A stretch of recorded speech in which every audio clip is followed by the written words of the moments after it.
Je m'appelle Christian Pichet, j'ai 37 ans, je travaille comme conférencier et comme mentor. J'ai deux grandes passions dans la vie. La première, c'est la grimpe. On peut dire que je suis un grimpeur professionnel. Et ma deuxième grande passion, malgré moi, c'est que je suis un malade professionnel parce que j'ai eu beaucoup de problèmes de santé depuis que je suis tout petit. J'ai une maladie génétique rare qui m'a fait passer par une greffe de moelle osseuse et de multiples cancers. Et voilà, je jongle entre ces deux défis, un qui est choisi et l'autre qui, a priori, est plutôt subi, mais avec lequel j'essaie de faire de mon mieux, tout simplement. Je ne sais pas si c'est important d'être audacieux, mais ce qui est sûr, c'est que de ne pas l'être, c'est chiant. On finit par s'ennuyer, et comme on s'ennuie, comme on ne remplit pas sa vie de nouveautés, de choses ou d'activités ou de pensées qui nous remettent en question, en fait, on finit par se remplir automatiquement de choses qui ne nous intéressent pas, de plaintes et surtout d'informations qui ne nous aident pas. Que ce soit à la télé, que ce soit à la radio, que ce soit... En fait, on se laisse envahir par les malheurs du monde. Et c'est très facile de rentrer dans cette dynamique-là. Et ce qui fait qu'on finit par ne plus vivre du tout, c'est l'anxiété qui prend le dessus. Et en fait, le cercueil n'est pas loin, même s'il est virtuel. Donc c'est pour ça que l'audace, ou cette volonté en tout cas de tenter des choses qu'on n'a pas l'habitude de faire forcément, mais qui nous branchent un minimum, qui nous inspirent, qui nous enthousiasment un minimum, est absolument capital pour vivre. C'est absolument capital. La maladie que j'ai s'appelle la maladie de Fanconi. J'ai été diagnostiquée lorsque j'avais 5 ans. Et les caractéristiques principales, c'est que j'ai une petite taille, même si là ça ne se voit pas, je mesure 1m49,5, alors je dis 1m50, mais en vrai c'est 1m49, un petit peu plus. Et les chances d'avoir des cancers sont multipliées par 400 à je ne sais pas combien de fois par rapport à la population normale. Et effectivement, il y a ce risque avec la moelle osseuse qui ne fonctionne pas. Et donc si elle ne fonctionne pas, on est obligé de passer par une greffe de moelle osseuse. Et donc ça fait beaucoup d'épreuves. Et à l'époque, en plus, lorsque j'ai été diagnostiquée, on me prédisait une espérance de vie d'une quinzaine d'années maximum. Et c'est vrai que dans tout ce package-là, il y a aussi la taille, qui est parfois, c'est un inconvénient. Lorsque je grimpe, lorsqu'il faut que j'aille chercher des prises un peu plus loin, une personne de taille plus standard y arrive beaucoup plus facilement. Mais il y a aussi des avantages qui sont insoupçonnés. J'ai évidemment un rapport poids-puissance qui est génialissime. Je suis très léger, je ne dirais pas combien je pèse, mais pas beaucoup. Et comme j'ai des petites mains et puis une taille de pied, chose du 35, et donc les prises de pied pour moi sont plus grosses factuellement que quelqu'un qui chose du 43, pour qui une toute petite prise, c'est vraiment une toute petite prise. Alors que pour moi, la prise est un peu plus confortable. Donc il y a avantage et inconvénient. J'ai découvert l'escalade par le biais de mes parents qui ont toujours eu à cœur de nous emmener au contact de la nature. On faisait de la randonnée, on faisait de la montagne, on faisait des week-ends de canoë-kayak, on faisait du camping. Enfin, on a toujours été au contact de la nature. Mais là où ça s'est un peu plus formalisé pour moi, c'est lorsqu'on habitait dans la région parisienne. Mes parents allaient souvent dans la forêt de Fontainebleau, que vous connaissez peut-être. Et cette forêt, il y a plein de blocs, il y a plein de rochers, c'est mondialement connu comme site, comme endroit. Et donc mes parents grimpaient et nous, on s'amusait à jouer plus dans le sable et à grimpouiller, entre guillemets. Mais à un moment donné, ça m'a plu un peu plus que de raison. Et je me suis rendu compte surtout que j'arrivais à faire des rochers que mes parents n'arrivaient pas à faire. Et ça a été le début d'une envie dévorante pour moi à cette période-là. Ouais. Alors les grandes leçons de vie que la grimpe et l'escalade m'ont appris de manière générale, en fait la plus simple, c'est que pour avancer, pour prendre de la hauteur ou pour désescalader, même pour revenir sur Terre, il s'agit quand même de faire deux mouvements fondamentaux qui sont s'accrocher et lâcher prise. C'est vraiment les deux mouvements fondamentaux qu'on fait lorsque l'on grimpe ou même lorsque l'on dégrimpe. Cette succession de mouvements, elle est possible uniquement si je suis en compagnie de personnes en qui j'ai confiance. Si je n'ai pas au minimum confiance en la personne qui m'assure, je ne peux que grimper des choses qui sont extrêmement faciles pour moi ou qui sont vraiment dans ma zone de contrôle. Donc ce n'est pas du tout négatif, c'est juste un peu moins fun et un peu moins intéressant sur le long terme en tout cas. Donc fondamentalement, c'est vraiment ça que j'ai appris, c'est que la vie était une succession d'accroches à ce qui me semblait important et essentiel, et de lâcher de prise de ce qui est superflu. Alors ça peut être des pensées, des paroles, des histoires, des personnes, des habitudes, des vêtements. On peut le décliner dans toutes les directions, mais d'une manière générale, c'est ça que j'ai appris et maintenant je relis ce mouvement-là, en fait, c'est le mouvement de la vie tout simplement. Cette notion de confiance, elle est en fait assez simple de mon point de vue, à savoir que si je reprends ce que je sais faire de mieux, c'est-à-dire grimper, je ne peux faire de mon mieux dans l'escalade ou donner le meilleur de moi-même dans la grimpe, lorsque je suis sur la paroi, que si j'ai une personne en bas qui est compétente, dans le sens elle sait comment faire pour me rattraper si je loupe ma prise, si elle est attentive, j'ai besoin qu'elle soit attentionnée envers moi, qu'elle me regarde, qu'elle soit là, non pas pour me valoriser, mais simplement pour sentir qu'elle est avec moi quelque part, même si elle ne grimpe pas avec moi. Et puis la troisième chose que j'ai identifiée, en fait, moi j'aime bien, et tous les grimpeurs-grimpeuses que je connaisse, ils aiment bien être encouragés d'une manière ou d'une autre.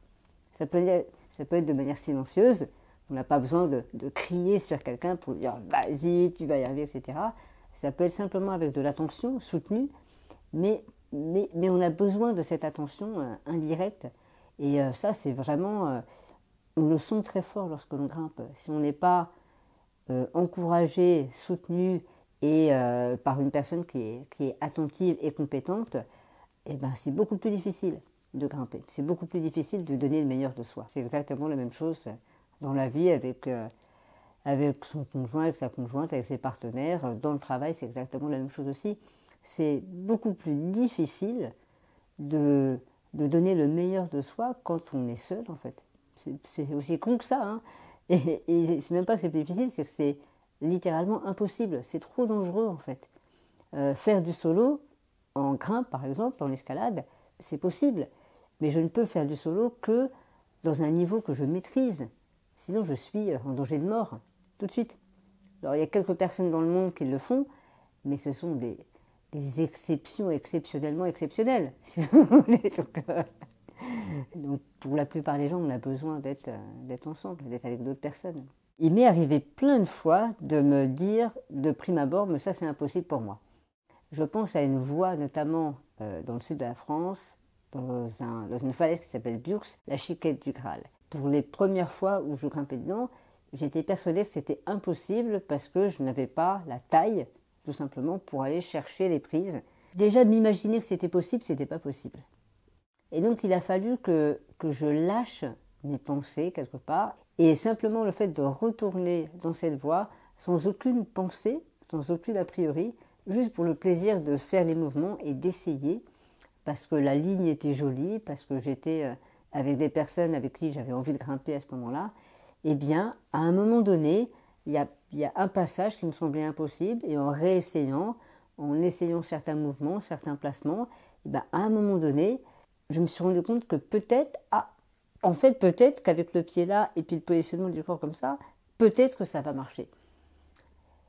Et au fur et à mesure, en essayant encore et encore, le peut-être que ça peut marcher s'est transformé en mais effectivement ça marche.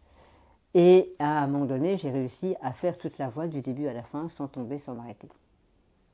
Donc ça arrive, ouais. La persévérance, ça me semblait une qualité essentielle, mais c'est cette persévérance un peu insouciante que les enfants ont, mais que nous, en tant qu'adultes, on a tendance à mettre rapidement à la poubelle parce qu'on réfléchit trop, parce qu'on pense trop. Mais l'escalade m'a vraiment appris ça, à savoir à lâcher le mental, la réflexion. À un moment donné, si on a envie d'y aller, et que ça nous inspire, que ça nous branche, que ça a du sens, simplement, même si au début, on a l'impression qu'il n'y a aucune raison pour que ça fonctionne, pour que ça marche, eh ben, allons-y. Allons-y et puis on verra bien. Et tant qu'il y a cette énergie un peu fofolle de vie, cette force vitale, cette vitalité, cette pulsion de vie simplement, eh ben, il faut l'utiliser. Et il faut y aller. Tant pis si le monde extérieur nous dit mais c'est pas possible, mais il n'y a pas de solution, mais tu n'y arriveras pas, etc., etc. Lorsqu'on a peur, qu'on est découragé, qu'on ne sait plus où aller, qu'on ne sait plus quoi faire, la première chose à faire, c'est de se l'avouer. C'est de dire simplement « j'en peux plus, j'en ai marre ». C'est absolument nécessaire d'avoir le courage de se dire que en fait on est cuit. Et seulement après ça, il s'agit de simplement se laisser aller à des petites choses qui font du bien. Même si ça paraît insignifiant. Ça peut être boire un sirop parce qu'on a envie d'un sirop, ça peut être appeler une amie, ça peut être regarder un film sur Netflix qui vous inspire, ça peut être n'importe quoi en fait. Mais lorsqu'on en a vraiment marre de tout, c'est très important de remettre de la légèreté dans le corps, de remettre de la simplicité, de remettre du plaisir dans le corps pour que le corps se remette en mouvement et qu'ensuite les idées reviennent et que l'inspiration revienne. Donc sur le papier, c'est assez simple en fait. Il s'agit simplement de faire ce qu'on a envie de faire à ce moment-là, même si ça paraît rien ou insignifiant. Moi j'ai beaucoup d'exemples comme ça parce que j'ai passé notamment une période de dépression lorsque j'avais 22-23 ans.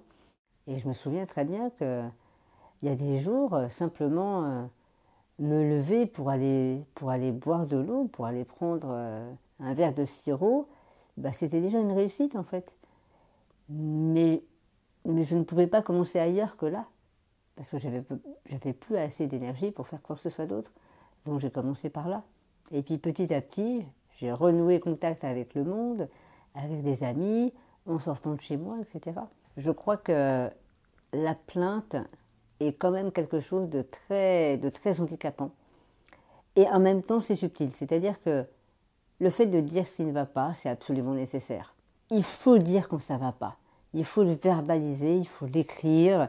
C'est important de le partager à une autre personne ou à un animal, peu importe en fait, mais il faut que ça sorte.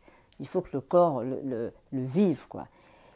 Et en même temps, à un moment donné, si on ne fait que dire ce qui ne va pas, si on ne fait que dire ce qui est problématique, si on ne fait que partager ce qui ne fonctionne pas, on va droit dans le mur parce que tout va vers le bas, c'est la gravité qui prend le dessus et on ne voit que ça et on n'arrive plus à bouger et littéralement ça cloue sur place parce qu'il n'y a que de la gravité dans l'existence.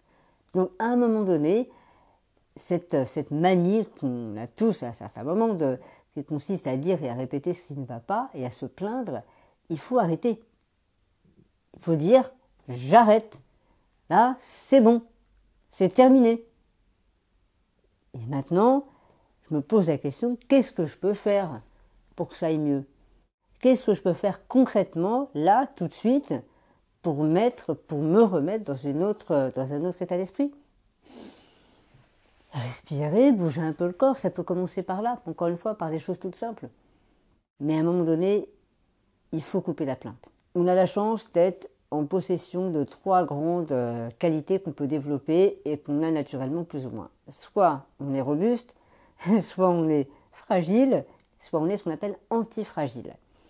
Les personnes robustes, elles vont avoir tendance on a l'impression que tout glisse sur elles, grosso modo. Les systèmes robustes, les économies robustes, on a l'impression que quoi qu'il arrive, elles vont retrouver, le synonyme ce serait la résilience éventuellement.